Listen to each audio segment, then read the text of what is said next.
रात को जॉय अपने फ्रेंड के साथ स्केटिंग कर रहा था। वहाँ नोरी आती है और जॉय से कहती है कि मुझे चार्जर चाहिए फ़ोन चार्ज करने के लिए।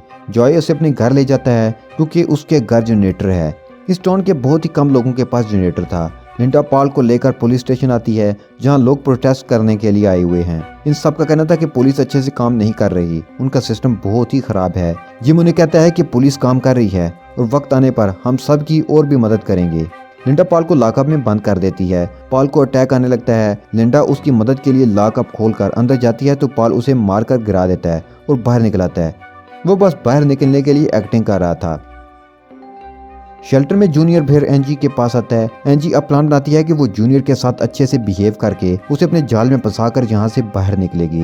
वो जूनियर को बचपन की यादें ताज़ा करवाती है कि वो एक टनल में जाया करते थे। हो सकता है कि इस टनल पर डूम का असर ना हुआ हो और हम उससे बाहर निकल सकें। जूनियर उसकी बात को सुनता है लेकिन वो उसके प्यार के जाल में नहीं आता और अकेला ही वो टनल देखने के लिए निकल जाता है।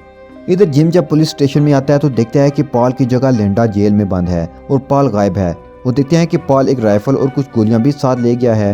लिंडा भी इसके पीछे जाती है। वो जंगल की तरफ जाती है क्योंकि उसे पता था कि पॉल शिकार करने अक्सर जंगल की तरफ ही जाया करता था, तो अब भी वो इधर ही होगा। जिम पॉल को पकड़ने के लिए एक टीम भी बनाता है। रेस्टोरेंट में हम देखते हैं कि नोरा की मदर कैरोलिन फिक्रमंद है क्योंकि वो रात की गायब है। नोरा रात से जॉय के घर में थी। जिम लोगों से कहता है कि वो पॉल को पकड़ने में उनकी मदद करें। वो बारबी को भी अपनी टीम में शामिल होने का कहता है क्योंकि आग बुझाने के दौरान बारबी ने अच्छी लीडरशिप का मुजाहरा किया था। वो लोग जंगल की तरफ चल पड़ते हैं। वहाँ बारबी अपनी खूबियाँ दिखाता है और कहता है कि वो मिलिट्री में भी रह चुका है। जूलिया घर की खिड़की से देखती है कि जूनियर कहीं जा रहा है। वो बाहर आकर उससे पूछती है तो वो कहता है कि मैं अपने दोस्त से मिलने जा रहा हूँ। उसके लहजे में परेशानी साफ जाहिर थी, जिससे जूलिया को उस पर शक हो जाता है कि वो कुछ सस्पिशियस कर रहा है क्योंकि वो जिम का बेटा भी है। वो उसका पीछा करते करते टनल तक आ जाती है। जॉय और नोरी नाश्ता कर रहे होते हैं और साथ में बातें भी।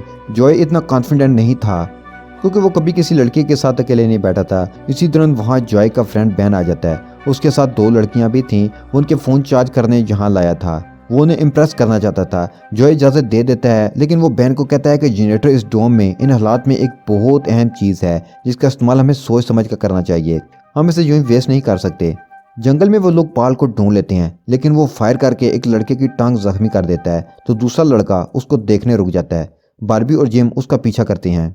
जूनियर टनल के आखिरी हिस्से तक पहुंच जाता है। वो देखता है कि डोम ने इस हिस्से को भी कवर किया हुआ है और ये रास्ता भी बंद है। दीवार के करीब उसकी टॉर्च खुद ब खुद जलने लगती है। वो देखता है कि जूलिया भी वहीं है तो वो गुस्से में आ जाता है और चीखने लगता है, लेकिन बाद में जूलिया और वो बैठकर बातें करने लगते हैं। जूलिया से बताती है कि माजी की गलती की वजह से वो जर्नलिज्म की इस फजूल सी जॉब में फंसी हुई है। इधर सब टीन एजर्स को जॉय के घर के जनरेटर का पता चल जाता है तो सब उसके घर में इकट्ठे हो जाते हैं और ज़बरदस्ती उसका जनरेटर इस्तेमाल करने लगते हैं। एक बदमाश लड़का फ़ोन चार्ज और बिजली के बाकी इस्तेमाल के लिए लोगों से पैसे लेने की कोशिश करता है, लेकिन ये जॉय का घर था। लेकिन कोई भी उसके सामने बोलने की हिम्मत नहीं करता तो नोरी आगे बढ़ती है और उसे बहस करती है। वो फाइट पर उतर आता है तो जॉय भी उसका साथ देता है। इससे पहले कि बात और बढ़ने लगती, लाइट चली जाती है। जनरेटर काम करना छोड़ चुका था, जिससे ये बात यहीं खत्म हो जाती है। नोरी खुश थी कि जॉय ने उसका साथ दिया। जंगल में बारबी और जिम पॉल को ढूंढ लेते हैं लेकिन पॉल के पास गन थी जिससे वो उन्हें निशाने पर ले लेता है। वो जिम को मारने वाला होता है लेकिन लिंडा पीछे से आकर उसे शूट कर देती है। जॉय के घर कैरोलिन आती है और नोरी को डांटती है कि उसने जिम्मेदारी नहीं दिखाई। नोरी और जॉय हाथ पकड़ते हैं तो स्पार्क होता है और दोनों को दौरा पड़ने लगता है और दोनों पिंक स्टार के बारे में बात करने लगते हैं। शेल्टर में जूनियर फर्स्ट एड किट ले आता है। एनजी उसकी मरहम पट्टी करने लगती है। वो जूनियर से बचकर सीजर अपने पास छुपा लेती है। जूलिया और बारबी अब घर वापस आते हैं। जूलिया को उस पर शक होने लगता है। जूलिया जूनियर को बताती है कि उसका हस्बैंड पैसे लेने घर गया था, उसके बाद से वो गायब है। जूनियर बताता है कि उस जगह उसने बारबी को भी देखा था। जब जूलिया वहां जाती है तो उसे पता चलता है कि जूनियर ने उसे जानबूझकर बारबी को उकसाया था कि वो उसे मार दे। जूलिया को पैसों की जरूरत थी। पीटर की इंश्योरेंस थी, अगर वो खुद को मारता तो वो उसे ना मिलते, लेकिन अगर कोई दूसरा उसे मार देता तो इंश्योरेंस के पैसे जूलिया को मिल जाते। कुछ दिनों बाद डोम से बाहर के लोग डोम के अंदर फंसे अपने प्यारों से मिलने आ जाते हैं। गवर्नमेंट ने उन्हें लास्ट टाइम मिलने की इजाज़त दी थी क्योंकि वो यहाँ एटम बम गिराने वाले थे। जब ये बात डोम के अंदर लोगों को पता चलती है तो सब बहुत परेशान हो जाते हैं। वो सब लोग अपने आखिरी दिन को प्रेयर्स और अपने प्यारों के साथ मिलकर गुजारते हैं। ये उनकी लाइफ का आखिरी दिन था, इसलिए सब उसे अपने तरीके से गुजारते हैं। अब वो वक्त करीब आ जाता है जब एटम बम डूम पर गिरने वाला होता है। जॉय और नोरी बाहर बैठे होते हैं। वो अपनी जिंदगी के आखिरी पल आपस में बातें करते हुए गुजारना चाहते थे। जब बम डोम को हिट करने वाला होता है तो दोनों किस करने लगते हैं। सबका ख्याल यही था कि बम के हिट करने के साथ ही डोम और शहर तबाह हो जाएगा, लेकिन ऐसा कुछ भी नहीं होता। डोम उनकी सोच से भी ज्यादा ताकतवर था। एटम बम से उससे जरा बराबर भी फर्क नहीं पड़ा था। एनजी भी शेल्टर से भाग निकलने में कामयाब हो जाती है और सीधी अपने घर जाती है, जहाँ जूनियर भी उसका पीछा करते करते आ जाता है। यहाँ जूनियर के डैड भी आ जाते हैं और वो एनजी से बात करते हैं। वो उसे प्रॉमिस करते हैं कि अगर तुम किडनैप वाली बात किसी को ना बताओ तो जूनियर से मैं तुम्हें बचाऊंगा, ये तुम्हें कुछ भी नहीं कहेगा। अब हम देखते हैं कि शहर में खाने पीने की चीज़ों की कमी हो रही है। पानी तो बिल्कुल ख़त्म होने वाला है। बिग जिम कहता है कि शहर के नीचे बहुत सारे कुएं थे, जिनमें से कुछ में पानी सूख चुका है, लेकिन कुछ हैं जिनमें अब भी पानी है। वह कुएं के मालिक ओली के पास जाता है, वो उससे बात करता है, लेकिन ओली उससे प्रोपेन की डिमांड करता है। बिग जिम पहले से की चीजों के बारे में ब्लैकमेल कर चुका था, इसलिए अब वो उसे ब्लैकमेल करता है। वो कहता है कि प्रोपेन दो फिर पानी मिलेगा और मैं तुम्हारी काली करतूतें टाउन वालों को भी बता दूंगा। जिम और ओली की डील हो जाती है। पानी तो कुछ ना कुछ मिल ही गया, लेकिन खाने की चीजों का मसला था। लोग अब दुकानों को लूटने लगते हैं, आपस में चीजें छीनने के लिए फाइट करते हैं और एक दूसरे को मारने लगते हैं। टाउन में अफरा तफरी का माहौल था। घर में जॉय नोरी कैमरा ऑन करके एक दूसरे का हाथ पकड़ते हैं। वो अपने बेहोश होने के बाद जो वो बोलते हैं इस सब को देखना चाहते हैं ताकि पता चल सके कि ये क्या चल रहा है। हाथ पकड़ते ही दोनों फिर से दौरे की कैफियत में जाते हैं और दोनों एक ही बात बोलने लगते हैं, पिंक स्टार गिर रहे हैं। एक दिन सब देखते हैं कि डोम के अंदर बारिश हो रही है। इस बारिश का पानी उनकी फसलों के लिए काफी हो जाता है, लेकिन पीने के पानी का मसला फिर से आ गया था क्योंकि ओली को प्रोपेन मिलना बंद हो गया था। प्रोपेन इलेक्ट्रिसिटी एनर्जी सोर्स था। जॉय और नोरी को एक सिग्नल मिला था, वो उसका पीछा करने लगते हैं। पीछा करते करते वो जंगल में एक जगह जाते हैं जहाँ एक मिट्टी का डोम नजर आता है।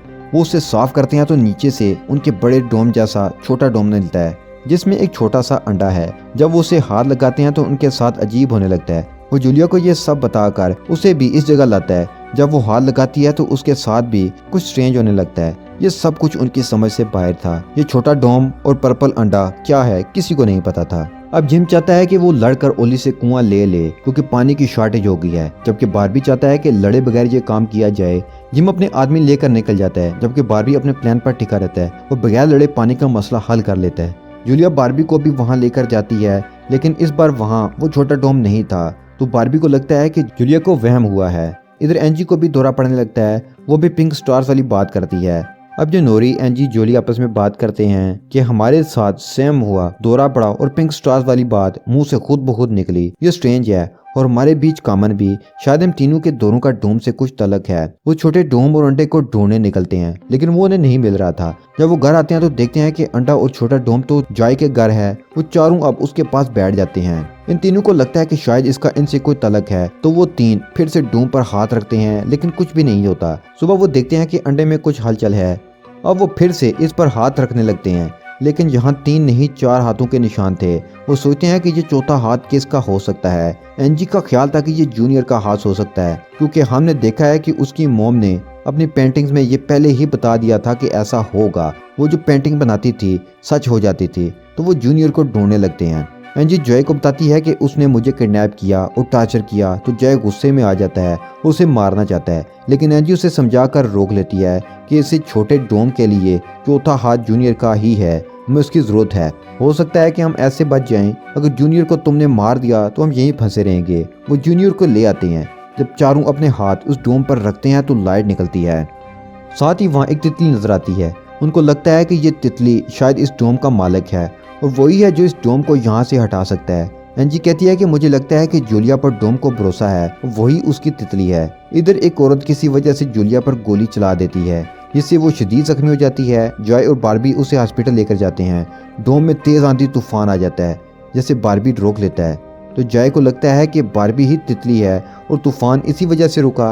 वो सब डोम के पास जाते हैं और हाथ रखते हैं कि शायद कुछ हो, तो उन्हें डोम से बाहर बिग जिम जख्मी हालत में नजर आता है और उनके हाथों में खंजर थे। यानी डोम का ये मैसेज था कि वो चारों बिग जिम को मारें।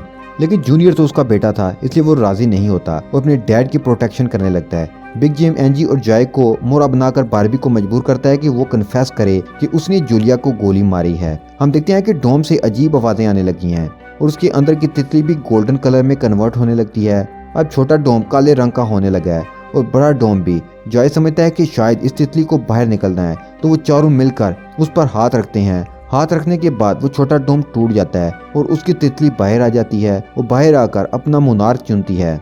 वो जूलिया को चुनती है। हम देखते हैं कि बिग जिम ने जूनियर की मदद से बारबी को पकड़ लिया है और उसे फांसी पर चढ़ाने लगा है। जूलिया बारबी की चेन और अंडे को लेकर झील पर जाती है और उस अंडे को झील में फेंक देती है, जिसके साथ ही वहाँ पिंक स्टार्स आ जाते हैं और जिम जूनियर को फोर्स कर रहा है कि वो बारबी को फांसी दे दे।